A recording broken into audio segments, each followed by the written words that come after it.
There's a new play heading to London with a Wirral cast. It's called New Dickensian, and I'm joined now by the writer Dean Johnson and also, James Hazel from the television show, or he played James Hazel in the television show, Nicholas Ball, who's joining us on the line from his palatial home down London. Hello, both of you. Welcome to BBC Radio Merseyside. So how's it been for you so far, Nick? Oh, great. Absolutely brilliant. The scripts I loved. He writes very well, and he sings even better. So I've always enjoyed doing it. And we did another one called Ice Picks and Violets, about two chaps who climbed Everest and never came down again, back in the 20s. So, all the subjects he picks, I really love. I mean, I think they're fascinating, and we're doing it here in London partly because this is where it all took place. This is Dickens' territory.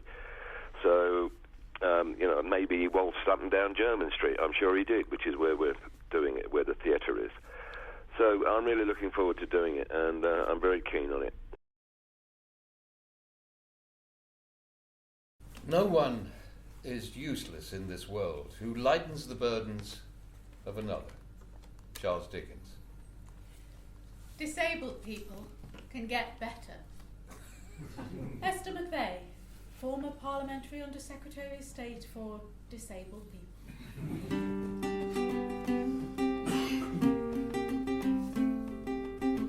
Money in the bank, shoes on your feet. Now you're queuing at the bank for something to eat. And then you Dickensian days. Bricked up your windows 'cause you couldn't pay the tax. Now you're boarding up your bedrooms and sleeping in the bath. And then you Dickensian days. Do you want some more, my friend? Do you want some more, my friend? Do you want some more, my friend? In the workhouse again.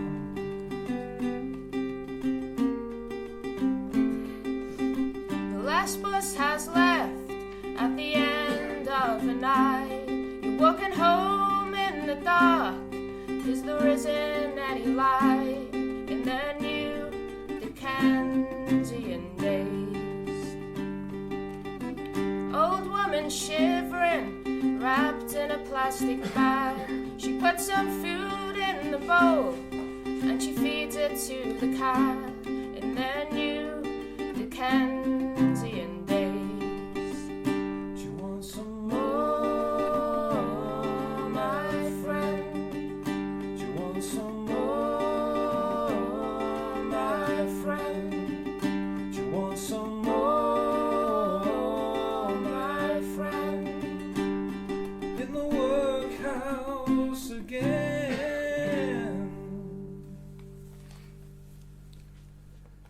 Ethan Shrewd was true to his name. Of his humble beginnings he was secretly ashamed. He left his family where it was grim up north, and a girl named Isabel with a broken heart. He came to London seeking his fortune and fame, where the big issue vendors had issues with him. Shrewd saw people as commodities, to buy, and sell, as he pleased. He was only concerned with how much he'd made, as he wheeled and dealed on the stock exchange. When the senior partner died, Ethan took his place. He had to think of an inscription for the old man's grave. He said he hardly knew him, so he wasn't really sure, but at the stonemason's prices, they'd better keep it short. His boss had always treated his employees with contempt. Shrewd did likewise, but without the sentiment. It was tough at the top of the corporate ladder. You could still make a killing. Casualties didn't matter.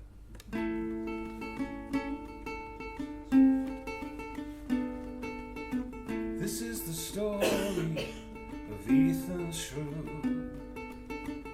It has a cause but no value.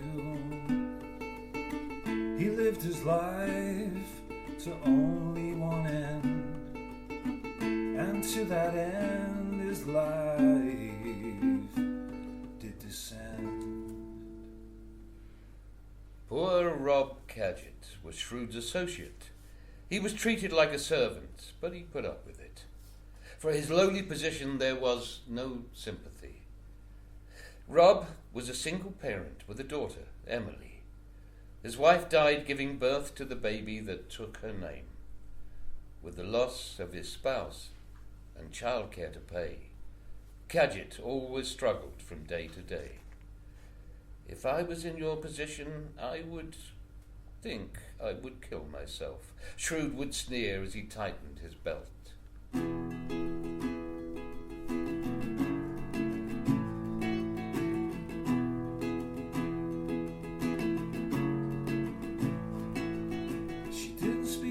But she spoke the truth, and that's worth much more in my book. Emily, remember as you grow, she's watching over you. Eyes like a child, cradled in a smile. My Emily, those eyes like a child, cradled in a smile. Emily, if you're the angel God in her, treat her well and with good care. Ask her to wait for me there in eternity. Eyes like a child, cradled in a smile. Emily, oh, eyes like a child, cradled in a smile. My Emily.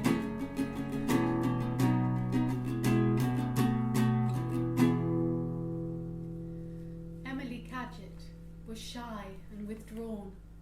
She'd been that way since the day she was born. A motherless child, she felt like a freak. She was too proud to cry and too frightened to speak. She loved her father, but blamed him too for losing the mother that she never knew. She felt like an outcast right from the start, an emotional martyr. She needed the scars.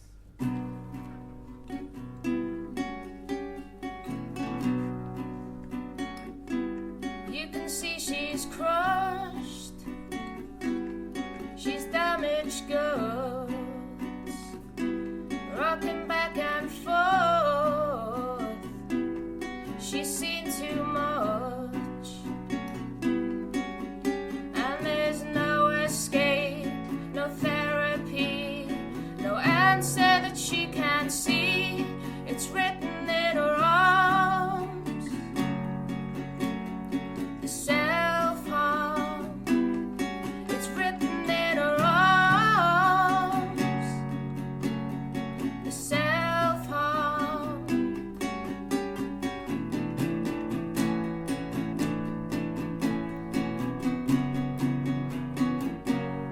A teenage soul is like charcoal. It's deep and dark. It's fragile. And everything is black or white. Everything is wrong or right. It's written in her arms. Self-harm. It's written in her arms. Self-harm.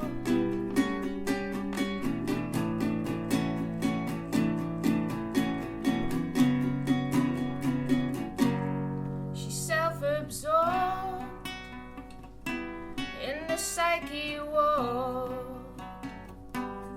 There's nothing sharp, just locked doors.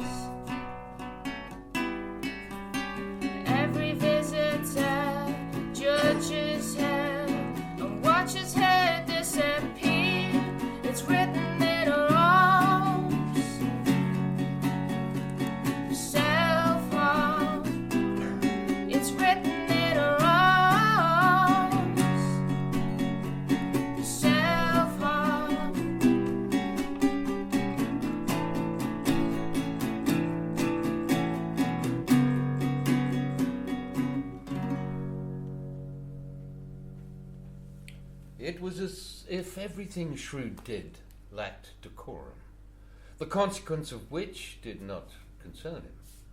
Whether it was ecological or environmental, if it yielded a profit, he did not quibble. If nature's genes were spawned in a petri dish, the surplus could be sold to make him rich.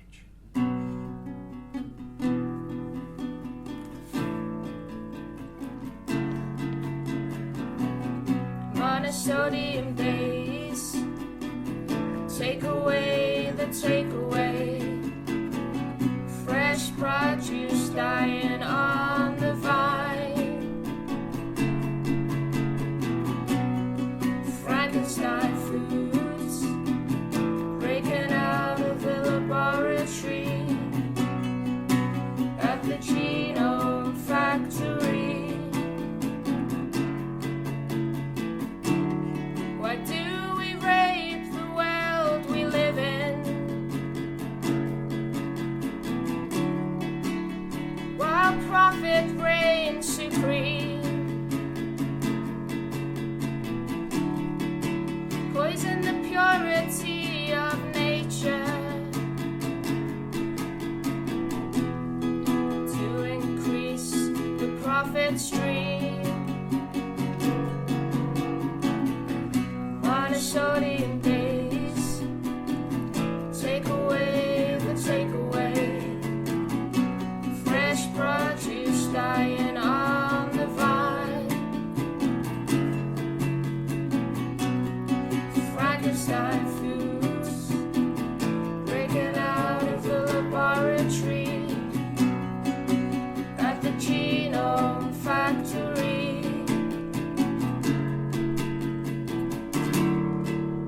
Remember the Garden of Eden, when we stole the apples away. We put them in a greenhouse, and that's the effect we've got today. Monosodium days, take away the takeaway, fresh produce dying on the vine, Frankenstein foods breaking out of the laboratory at the genome factory, factory, factory, factory. It's the last day of work before the Christmas break. Everyone has left, but Shrewd is working late. Before closing his computer, he notices a mail. It's from his childhood sweetheart and fiancée, Isabel. Dear Ethan, I believe you are doing very well. You have become a rich man. You must be proud of yourself. I would feel shy and awkward to meet you again today. Our contract is an old one, with no profit for you to make. I've married a good man who loves me very much. Your mother and father miss you. I believe you've lost touch. Happy Christmas, Ethan. I send you all my love. For the boy you once were, not the man you've become.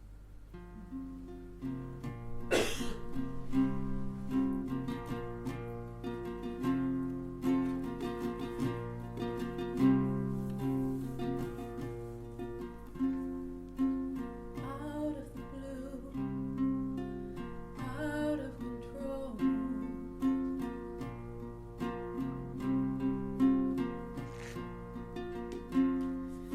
You cut to my core, straight through to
Then the screen darkens, and he stares at his own reflection.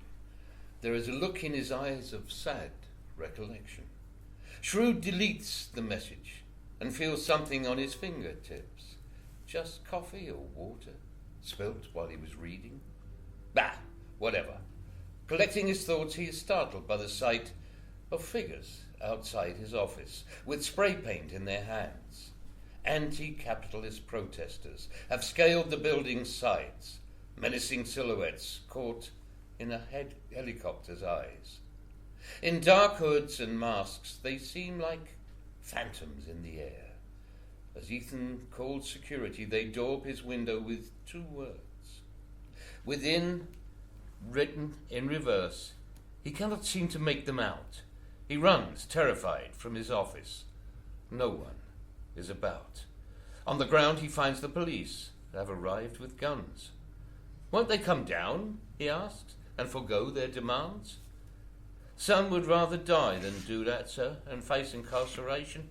Maybe they should do that then, and save us all this aggravation. That is rather harsh. I believe their cause is right. I am a wealthy businessman. It's me that they despise. As Shrewd leaves the building, he can see the graffiti high above. Just 2 words across his window. Ignorance and want.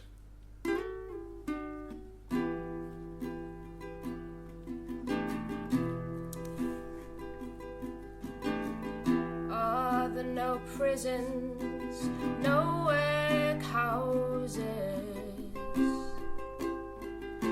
for them to go? If they'd rather die than go there, then they should do it and keep the population low. There's no sentiment in business, no sympathy at all. If you fall between the cracks, then you better learn to crawl.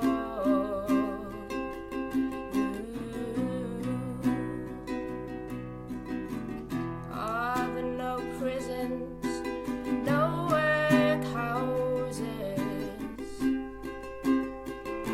for them to go? If they'd rather die than go there, then they should do it and keep the population low. You can exchange a needle or money at the stock exchange, but you're only swapping one crutch for another that's the same.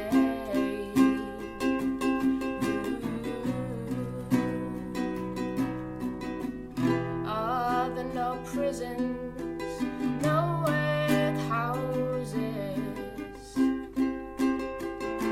for them to go? If they'd rather die than go there, then they should do it and keep the fucking population low.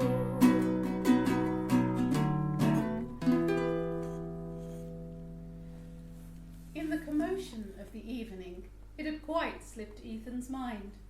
He had a date with a female acquaintance he saw from time to time. Esther Macbeth was conventionally pretty. She was in the Department of Welfare and devoid of all pity. They were more friends with benefits than lovers of choice, which was ironic because it was people's benefits she wanted to cut. When Shrewd got to the bar, Esther was waiting. She'd made the front pages of the papers and was celebrating. The bar's resident singer crooned a fitting tribute to her. She listened, chin resting on her hand, with a smug sneer.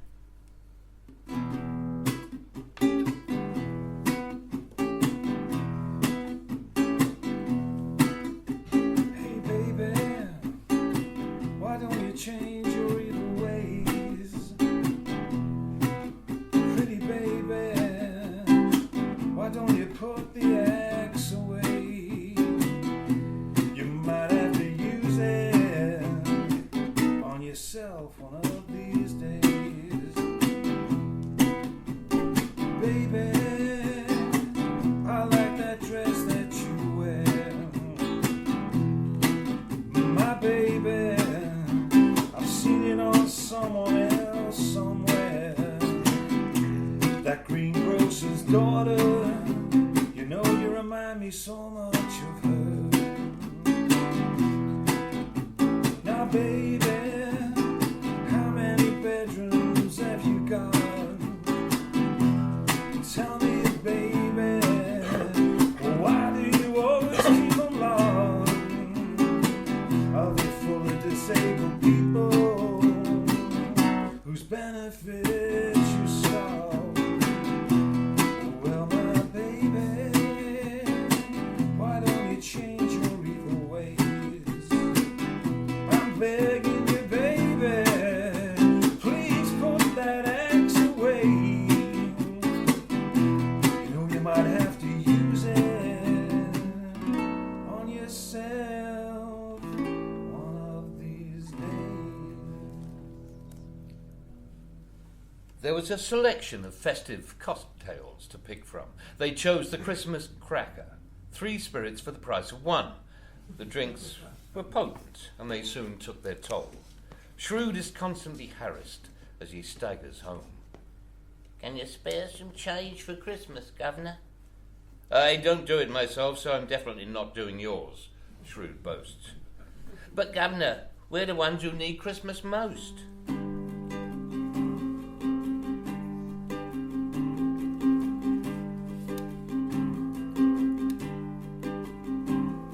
The lolly and the envy, the evergreen jealousy between 2 different presents under the Christmas tree. One child gets a bicycle, it will never learn to ride, and the other gets an obstacle they will never leave behind. The lolly and the envy, the divide is so cruel. A traveler at an all-night garage, stealing winter fuel.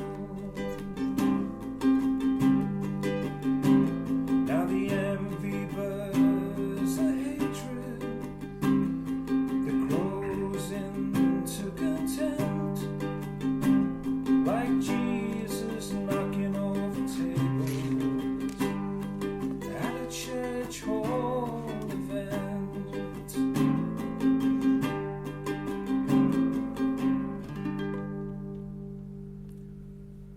Disoriented from drink, Shrewd feels queasy. As he passes a cash machine, a little uneasy. In the shadows of the wall, he can make out a figure. "Who's there?" he asks, his mouth dry with fear. "Don't you recognize me, Ethan?" a voice inquires. "In life I was your boss, whom you replaced when I died. I can only appear before you at this time of the financial year. You are emotionally bankrupt, and your conscience will not clear. But if you're dead, then what are you doing at a cash machine?" "There's more black hole than holes in the wall about you," scoffed Ethan. "Ethan Shrewd, you won't think it's so funny. This bank account has more interest for you than me. Look at the name and the balance, and be warned." Ethan Shrewd, account withdrawn. But why is my account being mysteriously closed? Because, Shrewd, there is a charge on every man's soul. If I'm so cold-hearted, maybe I should open an arser. Aye, sir. Night-night. Despairingly, the figure requests a receipt from the machine. You pay this in life with the deeds that you do, or you pay it in death when the balance is due. Boss, what's it like where you are now? It's terrible, if you must know. It's like a morgue. It's been a bit more exciting since David Bowie arrived. But he keeps asking what the time is. They all do that when they first get here. But there is no time. You can't be late or early for anything. You're just waiting, waiting, and waiting. Oh, I'm sorry, boss. What is the price? Can I settle the debt? On the printed receipt, one word. Death.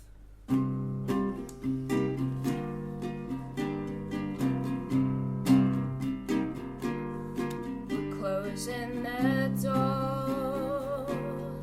We're closing the stores. 'Cause people don't come like they did before. They blame the internet for the drop in trade. It's just another death. The supermarket chain. And Santa Claus has got the sack. He's taken the presents back.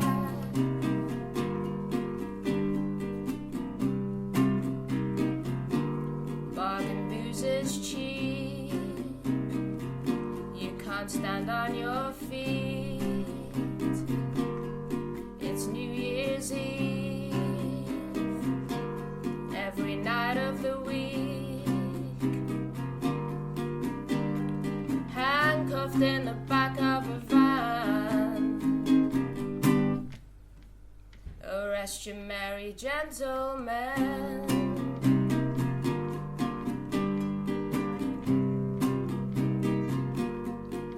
5 gold rings, all the children's things.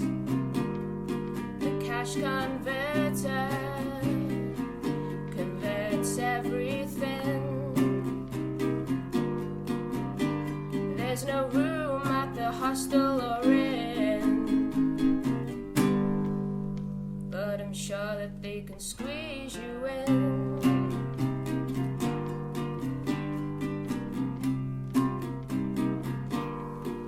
Closing the doors, we're closing the stores.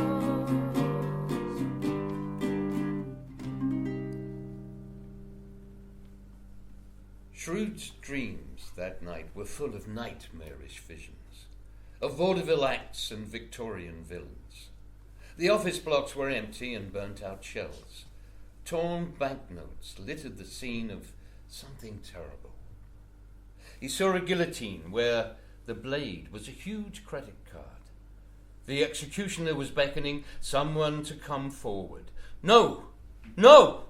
No! Screamed Shrewd, and tried to escape. But wherever he tried to run, his evil deeds stood in the way. Then a busker on the street that Shrewd saw every day stood up on the gallows and began to sing and play.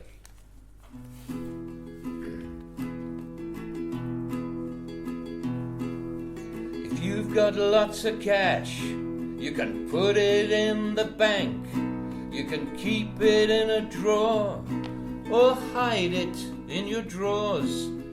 But there's just one thing that you all should know. You can't take it with you. Take it with you when you go.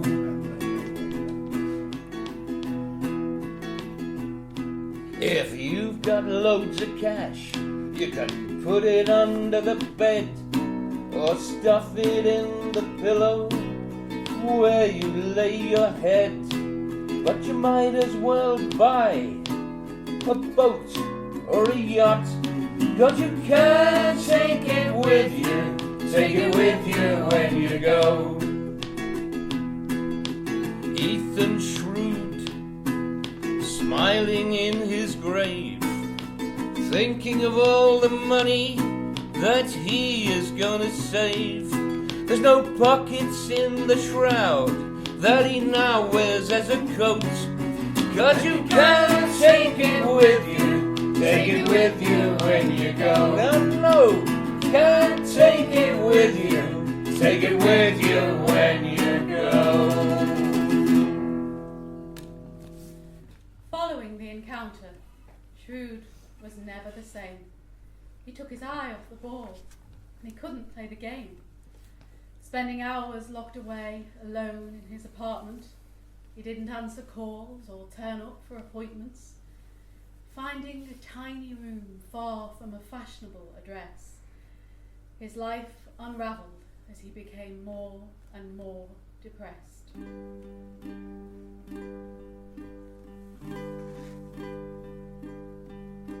Oh, Betsy, man, no one comes for tea when your bed is the city, too close for company. Betsy, man, don't try and swing the cat between the TV. There's no meal for one when the shilling's gone. You'll understand life for the bedsitter man.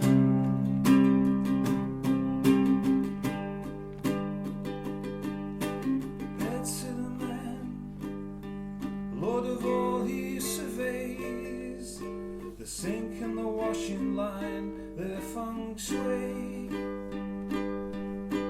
Bedsitter man, he has its benefits. If it doesn't fit, it just doesn't stay. There's no telephone line, and there's no Wi-Fi. There's nowhere to hide for the bedsitter man.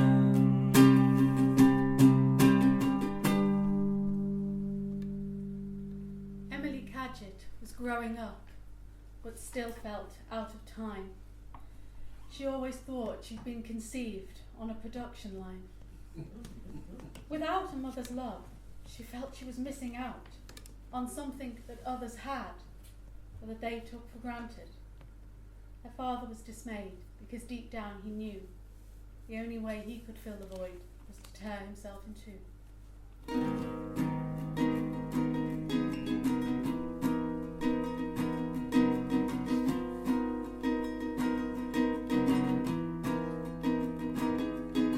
It's taken all this time for me to realize I'm not a victim.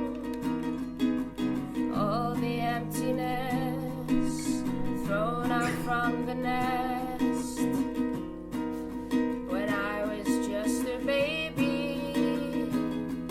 The conveyor belt keeps moving along. The people in this life who are gone, you try to slow it down, it keeps on coming round like a shadow of the sun.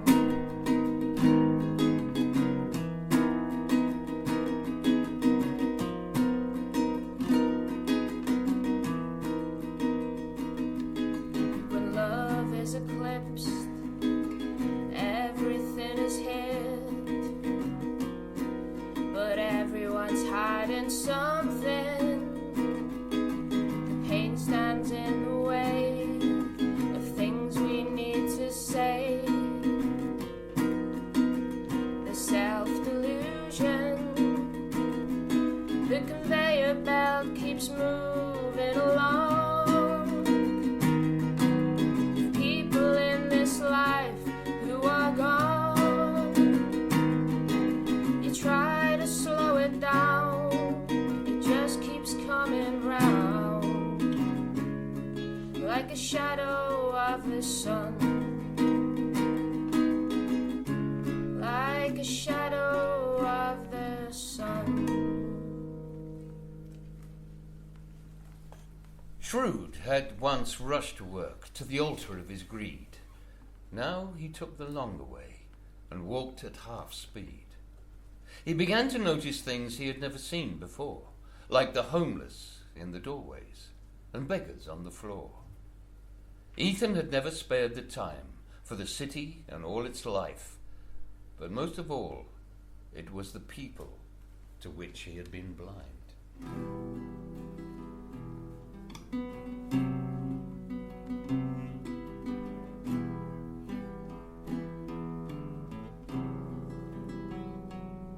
Oh, I swear and I swear and I swear that my heart's not in it. I can deadpan as dead as I can, but my heart's not in it. What little of yours, what little of mine, and we'll get by.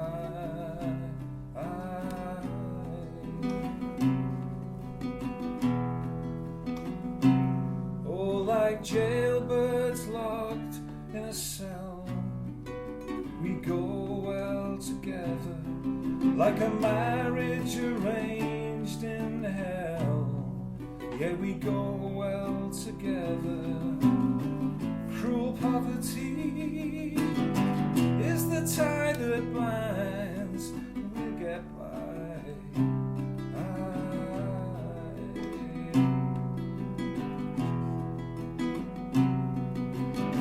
You can't run in a dead-end street. You can't run in a dead-end street. There's no wings upon your feet. All your dreams are shackled to the ground.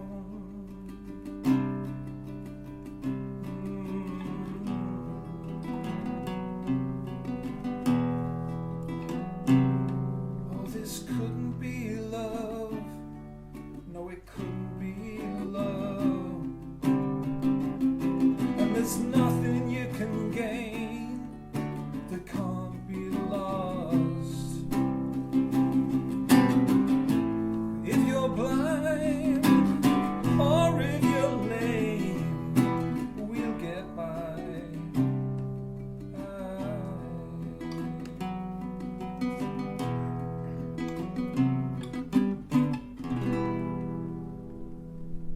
He noticed how the passers-by averted their gaze or looked down. Tall buildings hid the sun, blocking out the light on the ground, like steel and glass temples, honouring the deities of commerce. He wondered, could only avarice exist in these gilded places? If people like lights on each floor went out one by one, in the darkness, would anyone miss them when they were gone?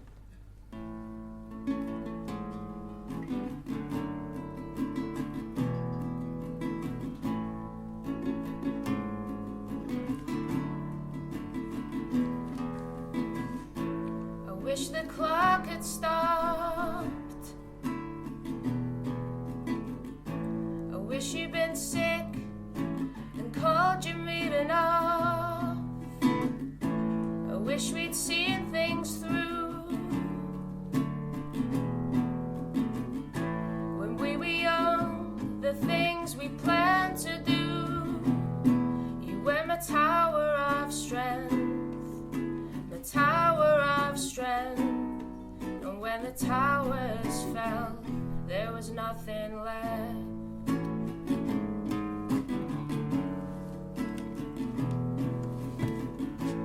I wish heaven had a door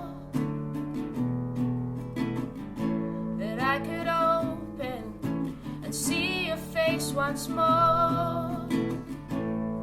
Of got the last words that she wrote by someone on a post-it note. You were my tower of strength, the tower of strength. When the towers fell, there was nothing left.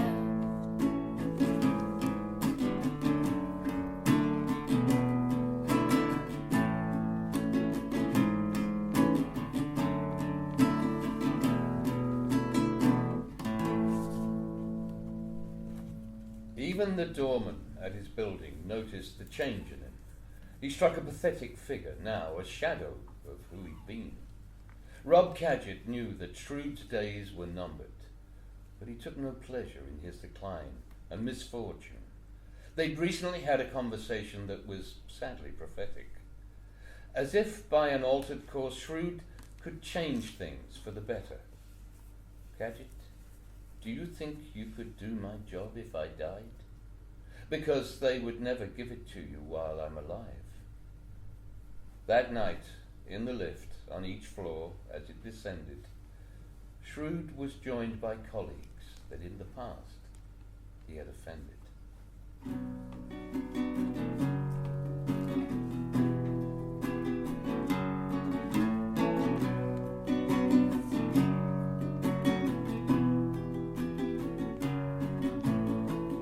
Early morning London, that's its very heart.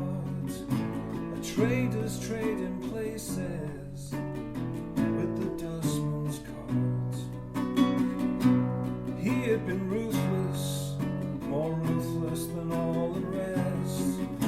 Shrewd by name and nature, they said he was the best. If you want to make a living, there's only dead men's shoes. And if you're man enough to do that, go on, son, fill your boots.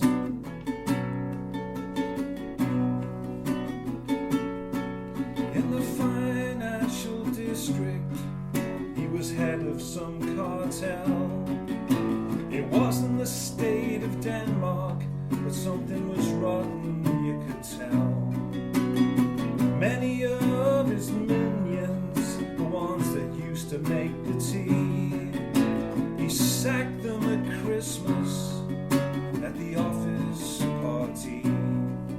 If you want to make a living, there's only dead men's shoes. And if you're man enough to do it, go on, son, fill your boots. It's all Prozac and Prosecco, paninis and liquid lunch. His profile picture never changed. He was like Dorian Gray on Facebook. Once he tweeted the cleaner when she was locking up, leave the mop and bucket, then go and sling your hook. If you want to make a living, you're stepping in some dead men's shoes. And if you're man enough to do that, go on, son, fill your boots.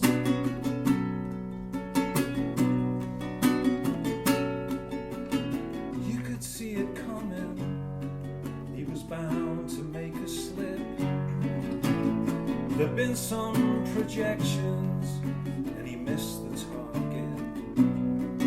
Now he crawled along the square mile on his hands and knees. He was locked out of the kingdom to which he once owned the keys. And all the vultures on Canary Wharf, they circled high above him. They watched him like a hawk. And when he finally stumbled, that's when they came in for the kill. And they picked clean his carcass, blood dripping from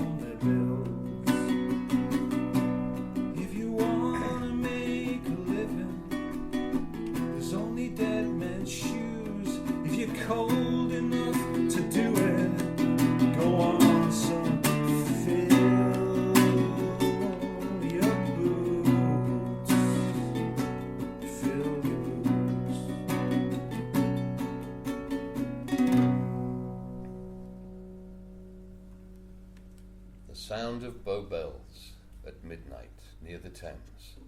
Shrewd sits alone watching the river from a bench. His possessions are on the floor. With his phone he takes a picture. He uploads it onto Facebook with the comment, "Please share." Even Shrewd smiled at the irony of a person joining him for company.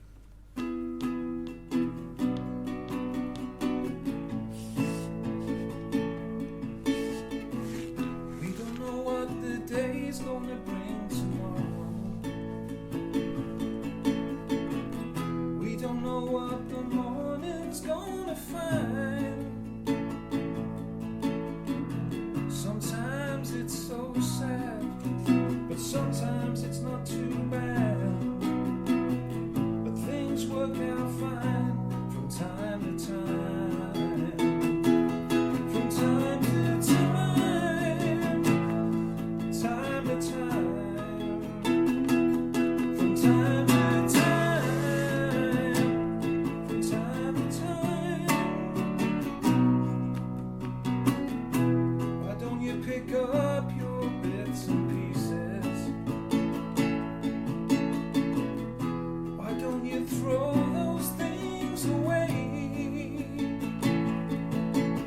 'Cause they'll only hold you down if you're trying not to drown. But things work out fine from time to time. From time to time. Time to time. Just time to time. Time to time. Mister, I've seen you up in your building. I've seen you pile those stakes so high. Remember, I'm your brother. I'm not an insect, not a fly. And things work out together from time to time. It's time to time. Time to time. Time to time. Time to time.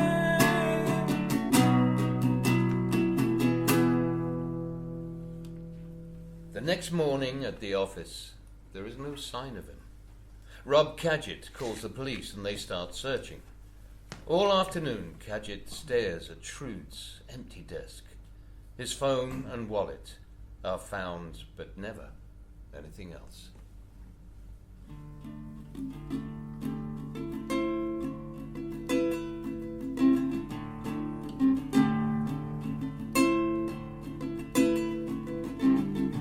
There's a time in every man's life when he must stand in judgment of all the things he's done wrong or right, and accept the punishment. The truth, only the truth, when it's told, will be heard at the trial of your soul.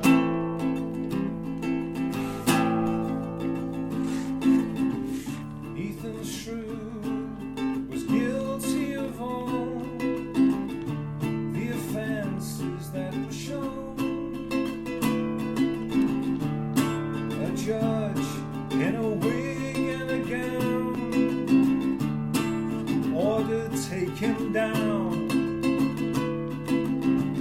to where the fires eternally burn, and all your benevolence return. The truth, only the truth, when it's told, will be heard at the trial of your soul.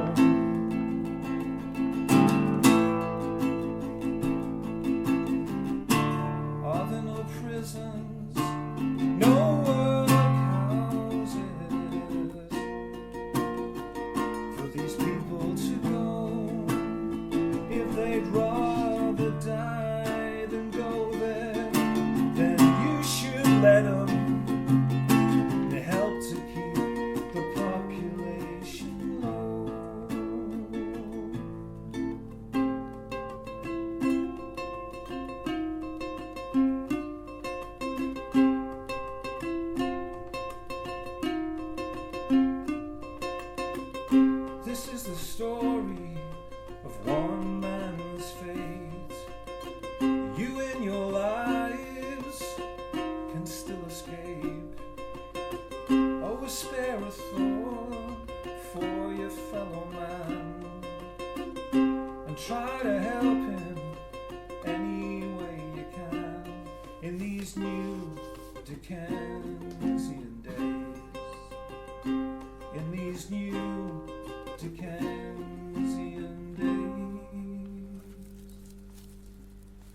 I am your master, and your master's master. I am the dragon's teeth which you have sown in the field of dead men's and live men's bones. I am the moving belt you cannot turn from, the threat behind the smiling of the clock, the paper on which your days are signed and witnessed, which only the mouse and the moth and the flame dare devour. I am the rustle of banknotes in your graves, the crackle of lawyers' seals beneath your tombstones, borne to the lending ears of beneficiaries. I am the cunning one, whose final cunning was to buy grace, to corner loveliness, to make a bid for beauty and to win it, and lock it away.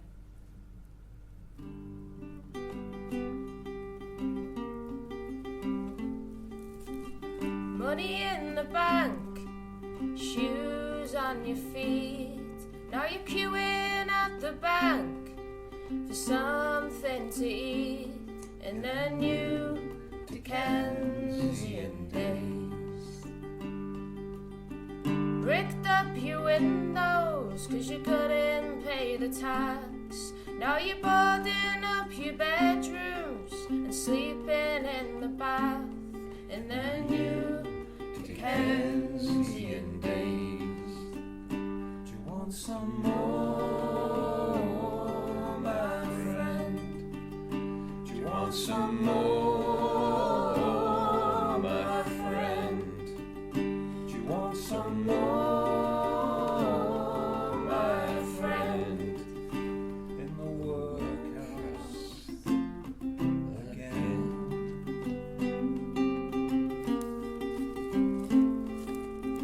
The last bus has left at the end of the night.